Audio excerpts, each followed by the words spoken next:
नमस्कार, जय हिंद दोस्तों। Welcome to geo politics with Anshuman. दोस्तों आज का डेट नोट कर लीजिए, जनवरी 10, 2026। साउथ एशिया की जियो पॉलिटिक्स में एक ऐसा टेक्टोनिक शिफ्ट आया है जो शायद आपने न्यूज़ हेडलाइंस में मिस कर दिया हो। पिछले 7 दिनों में इंडिया और अफगानिस्तान के बीच कुछ ऐसा हुआ है कि इस्लामाबाद के होश उड़ गए हैं। जी हाँ दोस्तों, इस्लामाबाद के होश उड़ गए हैं। पाकिस्तान जिसे स्ट्रेटेजिक डेप्थ समझता था और कहता था कि भैया अफगानिस्तान मेरे मुट्ठी में है, आज वही अफगानिस्तान उसके हाथ से निकल चुका है। आज हम बात करेंगे कैसे इंडिया बिना एक गोली चलाए पाकिस्तान को अफगानिस्तान के से बिल्कुल मिटा चुका है, बिल्कुल चोक कर दिया है और उसको बिल्कुल गायब कर दिया है। दोस्तों सबसे बड़ी न्यूज़ जो है वो बीते कल जनवरी 9 तारीख को आई। वो क्या था? वो ये था कि मुफ्ती नूर अहमद नूर, ये तालिबान के एक ऑफिशियल हैं, वो नई दिल्ली पहुंचे हैं। और वो कौन है? उन्होंने अभी जो है अफगानिस्तान के एम्बेसी में चार्ज द अफेयर्स का जो पोस्ट उन्होंने जो है ले लिया है। तो वो अभी भारत में charge the affairs, Afghan embassy का चार्ज द अफेयर्स अभी उसके ऑफिस में बैठा हुआ है। सोचिए 2021 से लेकर अब तक दिल्ली में जो है पुरानी गवर्नमेंट जो अफगान का रिपब्लिक हुआ करता था उसके लोग उसके एम्बेसी में काम कर रहे थे। लेकिन आज के डेट में भारत ने पहली बार तालिबान अपॉइंटेड जो है डिप्लोमेट उसको एक्सेप्ट कर लिया है। दोस्तों ये कोई छोटी बात नहीं है सही में। इसका मतलब ये है कि भारत ने जो है जो रियलिटी है उसको एक्सेप्ट कर लिया ना। अब जो तालिबान के साथ अब हमारा डायरेक्ट जो बिजनेस वो शुरू हो गया है। तो पाकिस्तान हमेशा सोचता था कि भैया तालिबान मेरे हाथ में है, मेरी मुट्ठी में है, मैं जो बोलूँगा वही करेगा। लेकिन आज वही तालिबान डायरेक्ट जो है इंडिया के साथ हाथ मिला रहा है। अब जो पाकिस्तान की दलाली है बीच में वो बिल्कुल ख़त्म हो गई है। क्यों ना भारत ने तालिबान की चार्ज द अफेयर्स को एक्सेप्ट कर लिया। मतलब भैया तालिबान को एक इनडायरेक्टली रिकॉग्निशन मिल गया भारत द्वारा, जो तालिबान की रिजीम है अफगानिस्तान की में। लेकिन कभी किसी ने सोचा कि भैया तालिबान जो है भारत की तरफ क्यों झुका? सिंपल सी बात है भैया, ट्रस्ट एक बहुत बड़ी चीज़ है। और पाकिस्तान और तालिबान के बीच आज जो टेंशन जो है एकदम पीक पर है ना, वो किस लिए है? देखिए बॉर्डर क्लैशेस हो रहे हैं, फिर टीटीपी का मुद्दा है, ये सारी चीज़ें क्यों ना। पाकिस्तान जो है अफगानिस्तान का ज़मींदार बनने की कोशिश कर रहा था, अफगानिस्तान का चौधरी बनने की कोशिश कर रहा था कि भैया देख मैं तेरा बड़ा भाई हूँ, मैं जो बोलूँगा वही सुनेगा। अब इन सारी चीज़ों से ये तालिबान के लोग भी परेशान हो गए हैं, काबुल में जो बैठे हुए हैं वो लोग भी परेशान हो गए हैं। तो भारत जो है इसी देखिए जब ट्रस्ट डेफिसिट होता है तो कोई एक तीसरा बंदा उसका फ़ायदा उठाता है और भारत ने वही किया। देखिए इंडिया ने कोई आइडियोलॉजी की बात नहीं की। भाई काम की बात करें कि भैया काम की बात का मतलब मैं बता रहा हूँ, एक छोटा सा एग्जांपल दे रहा हूँ। पिछले हफ्ते जो है इंडिया ने पख्तिया और खोस्ट प्रोविंस जो हैं अफगानिस्तान के भीतर, वहाँ पे मेडिकल क्लिनिक्स और इंफ्रास्ट्रक्चर प्रोजेक्ट्स का वायदा किया हुआ है, वहाँ पे वो लोग बनाएंगे। अब जो आर्टिफिशियल लिम्स जो जयपुर के लिम्स जो वो उसका काम भी वहाँ पे चल रहा है, लोगों को दिया जा रहा है जिनके हाथ या पैर जो वॉर में खोया है उन लोगों ने।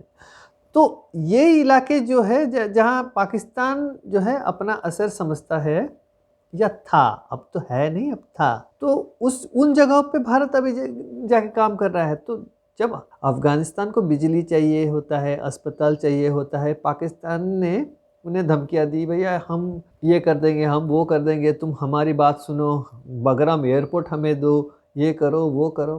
भैया ये सारी बातें कर रहा था पाकिस्तान, जबकि भारत डेवलपमेंट की बात कर रहा था।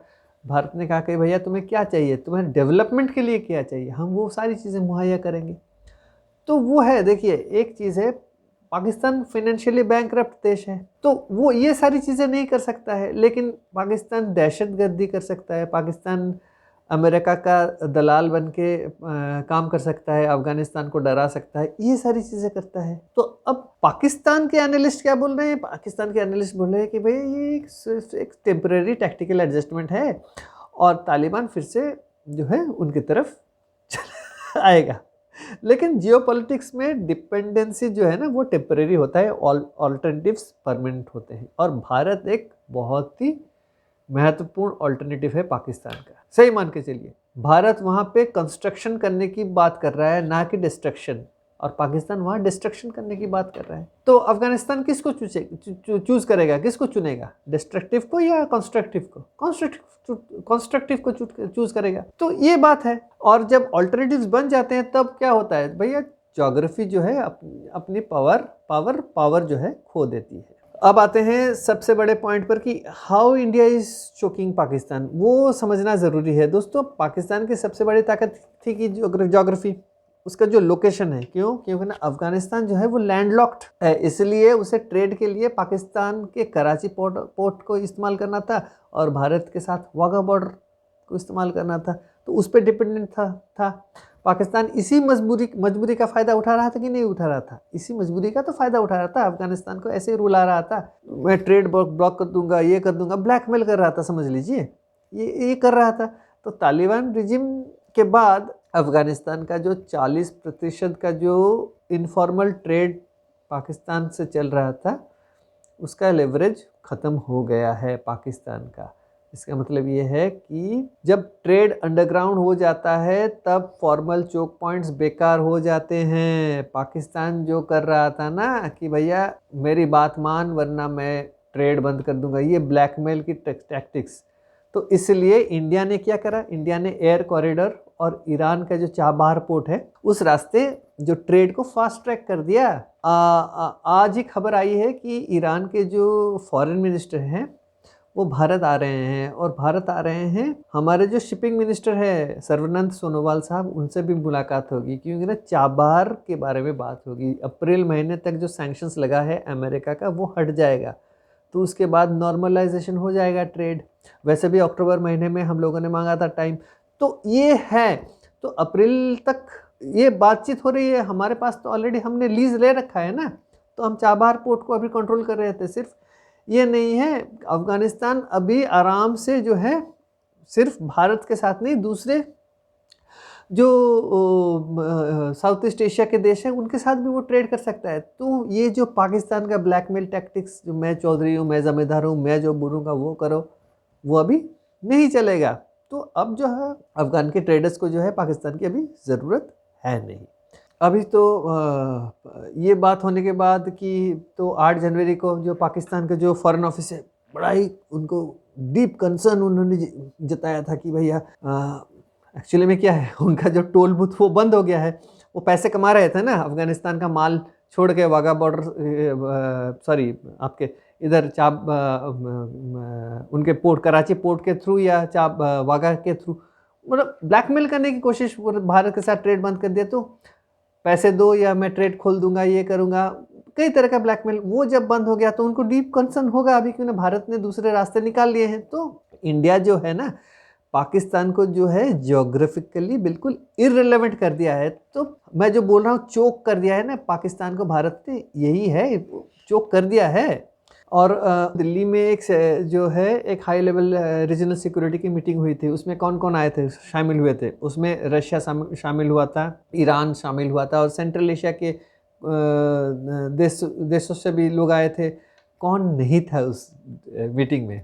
पाकिस्तान और चाइना नहीं था।